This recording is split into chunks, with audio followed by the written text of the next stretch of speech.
Hello, crochet friends! I designed this anchor with the corner to corner crochet technique. It's meant to be a pillow cover. It measures about 16 inches by 16 inches. I haven't figured out what I'm going to do with the back yet. Maybe sew a piece of cotton on it, or maybe crochet just a solid color backing.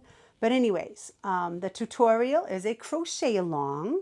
It's meant to navigate the methods and give some pointers for adding colors, changing colors, and carrying strands of yarn. When you work with multiple colors and having to turn your project over after each row, things will get a little messy, just to warn you. And trying to stay organized can be a little challenging. So, yeah, you'll see me get lost a couple of times, but that's par for the course. Corner to corner is definitely not a boring technique. I made the tutorial into two parts, one being the increase. So the increase is starting and coming up to the middle, so you're adding your rows. And then from there on is the decrease when you're subtracting rows. So I hope you like it, and maybe you'll get more into corner to corner as well. Thanks so much.